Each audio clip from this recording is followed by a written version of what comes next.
नमस्कार दोस्तों।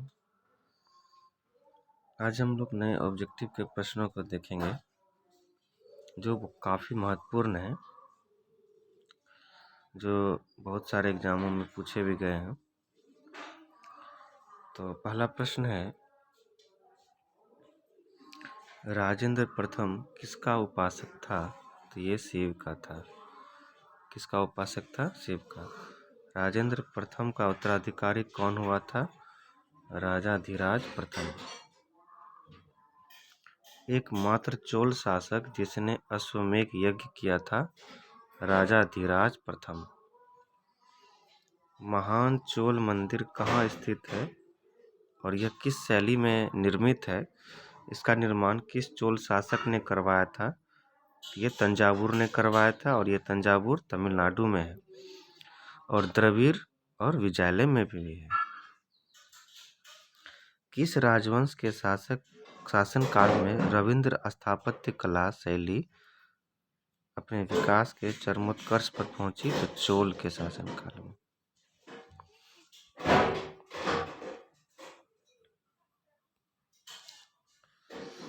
चोल मंदिरों की मुख्य विशेषता क्या थी? तो विशाल शिखर। चोल मंदिरों की विशेषता क्या थी? विशाल शिखर। चोल कालीन मंदिरों के शिखर किस आकार के होते थे?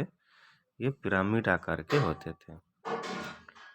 तंजौर के राजराजेश्वर या बृहदेश्वर मंदिर का निर्माण किस चोल शासक ने करवाया था? तो ये राजाराम प्रथम ने करवाया था। किसने करवाया? राजाराम प्रथम ने। किस मंदिर के विमान गर्भगृह के ऊपर बनी बहुमंजिली मीनार को भारतीय वास्तुकला का निष्कर्ष माना जाता है?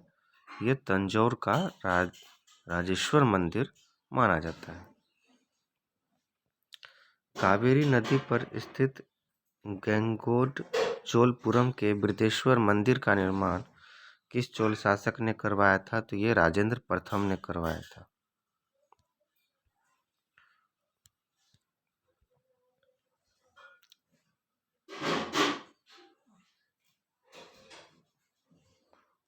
चोलकालीन विश्व प्रसिद्ध कांसे की बनी नटराज की मूर्ति जो काफ़ी प्रसिद्ध है, किस मंदिर में स्थित है और इस मंदिर का निर्माण किस चोल शासक ने करवाया था?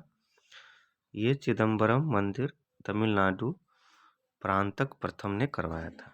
कहाँ पर है ये? तमिलनाडु में। कौन करवाया था? तो चिदम्बरम मंदिर और प्रांतक प्रथम ने करवाया था। हर्षवर्धन की मृत्यु के उपरांत जिन राजपूत राजवंशों का उदय हुआ था उसमें सर्वाधिक प्रसिद्ध राजवंश कौन था? तो गुर्जर प्रतिहार। गुर्जर प्रतिहार वंश का सबसे महान व प्रतापी शासक कौन था? मिहिर भोज। किस गुर्जर प्रतिहार शासक ने विष्णु के समान में आदिव राह की उपाधि में धारण की थी? मिहिर भोज। किसने की थी? मिहिर भोज।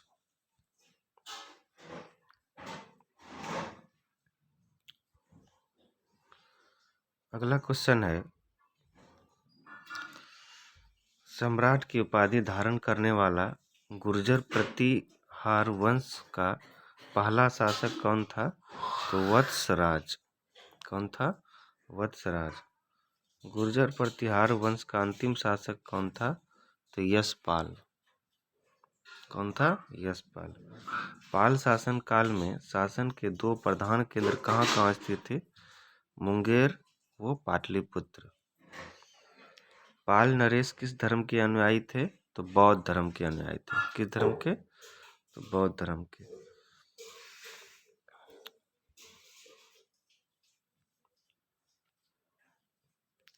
अगला क्वेश्चन है, पाल वंश के किन किन शासकों ने परम सौगात की उपाधि धारण की थी? तो धर्मपाल व देवपाल। ये बहुत इंपॉर्टेंट क्वेश्चन है। पाल वंश के किस शासकों ने परम सौगात की उपाधि धारण की थी? धर्मपाल और देवपाल।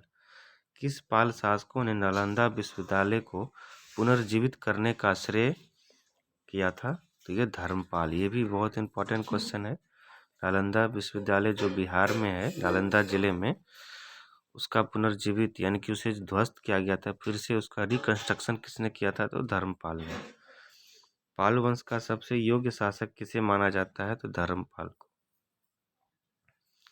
पाल वंश का सबसे शक्तिशाली शासक किसे माना जाता है? तो देवपाल को।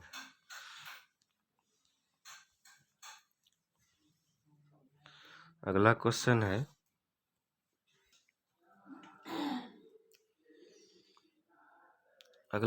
है, पाल वंश का सबसे योग्य शासक किसे माना जाता है? तो धर्मपाल को ही माना जाता है।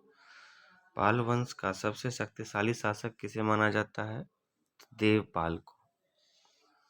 किस पाल शासक ने वर्तमान भागलपुर के कहलगांव के निकट विक्रमशिला विश्वविद्यालय की स्थापना की थी? ये बहुत इंपॉर्टेंट क्वेश्चन है। धर्मपाल। धर्मपाल ने विक्रमशिला विश्वविद्यालय की स्थापना की थी और विक्रमशिला एक ट्रेन का भी नाम है। त्रिपक्षीय संघर्ष किस नगर पर कब्जा करने के लिए शुरू हुआ था? कन्नौज। किस नगर पर कब्जा करने के लिए शुरू हुआ था? तो कन्नौज। अगला क्वेश्चन है, कलिंग के मेघवाहन या चेदी वंश का संस्थापक किसे माना जाता है? तो महामेघवाहन को। महामेघवाहन को। कलिंग के चेदी वंश का महान वो एकमात्र उल्लेखनीय शासक कौन था? खारवेल। खारवेल के बारे में जानकारी का एकमात्र स्रोत क्या है? हाथी गुम्फा शिलालेख। हाथी गुम्फा शिलालेख। अगले प्रश्न की ओर बढ़ते हैं।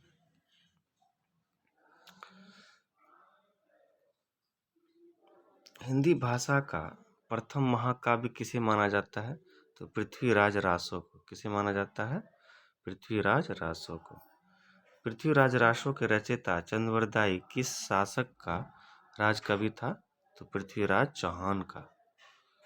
किसका राजकवि था? पृथ्वीराज चौहान का। तराइन का प्रथम युद्ध जिसमें पृथ्वीराज चौहान की जीत हुई थी कब तथा किसके साथ हुई थी? ये 1191 में हुई थी मोहम्मद गोरी के साथ। किसके साथ? मोहम्मद गोरी के साथ। अगला प्रश्न है, किस युद्ध के बाद उत्तर भारत में पहली बार मुस्लिम राज्य की स्थापना हुआ था? तो तराइन का द्वितीय युद्ध के बाद। तराइन का द्वितीय युद्ध के बाद। 1192 ईस्वी के तराइन के द्वितीय युद्ध में पृथ्वीराज चौहान के हाथों पराजित हुए थे। तो ये था मोहम्मद गोरी। किसके हाथों पराजित हुए थे? तो मोहम्मद गोरी। चंदेल वंश का प्रथम स्वतंत्र शासक खजुराहो अभिलेख में जिसे कुरु प्रदेश के लिए झंझावात गुर्जरों के लिए अग्नि के समान कहा गया था, तो ये यशोवर्मन। कौन है? किसके समान कहा गया था? तो यशोवर्मन। चंदेल शासकों की सैनिक राजधानी कहाँ थी? कालिंजर। कहाँ थी? कालिंजर। ये बहुत इंपॉर्टेंट है। चंदेल शासकों की राजधानी कालिंजर। खजुराहो के अधिकांश मंदिरों का निर्माण किस चंदेल शासकों द्वारा करवाया गया था? तो धंगदेव। सेन वंश का प्रथम स्वतंत्र शासक कौन था? तो विजय सेन। किस सेन शासक ने अपने नाम पर एक संवत चलाया था? तो लक्ष्मण सेन।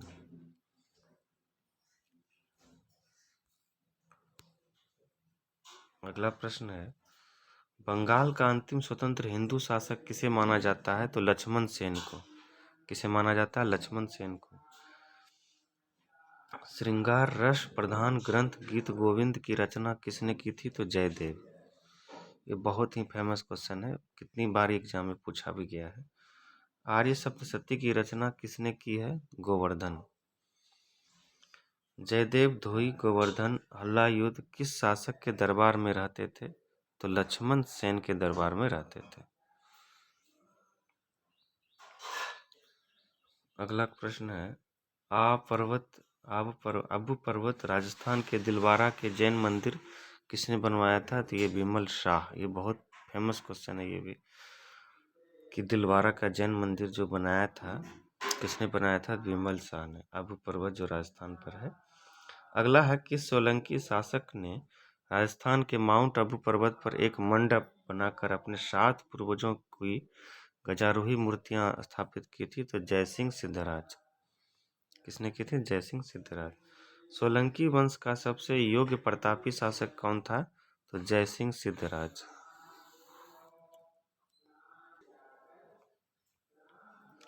गुजरात का अंतिम हिंदू शासक कौन था? तो कर्ण द्वितीय। कश्मीर के लोहार वंश का अंतिम शासक जयसिंह।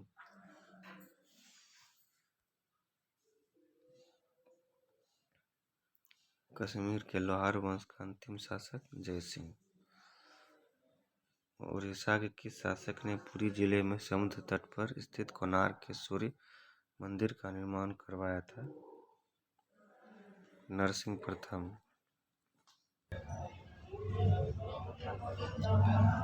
उड़ीसा के किस शासक ने पुरी जिले में समुद्र तट पर स्थित कोणार्क के सूर्य मंदिर का निर्माण कराया था? तो नरसिंह प्रथम। होयसल वंश का वास्तविक संस्थापक व पहला स्वतंत्र शासक कौन था? विष्णुवर्धन। कौन होयसल शासक महान विद्या प्रेमी तथा कला का संरक्षक था? तो नरसिंह द्वितीय। किस होयसल शासक ने सर्वप्रथम होयसल राज्य की राजधानी द्वार मुद्रा में स्थानांतरित की थी? विष्णुवर्धन। अगला प्रश्न है,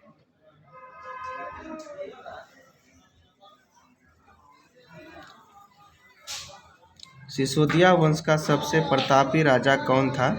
महाराणा प्रताप। महाराणा प्रताप किस ईस्वी में और कहाँ हुए युद्ध में पराजित हुए थे? तो ये युद्ध हुआ था 1576 में और हल्दी घाटी के युद्ध में पराजित हुए थे। हल्दी घाटी का युद्ध महाराणा प्रताप और मुगल सम्राट अकबर के किस सेनापति के बीच हुआ था? तो यह है मानसिंह। मेवाड़ के सिसोदिया वंशी किस राजा ने अपनों विजय के उपलक्ष्य में चित्तौड़ में एक विजय स्तंभ की कीर्ति स्तंभ निर्माण कराया था? तो राणा कुंभा। कौन था? राणा कुंभा।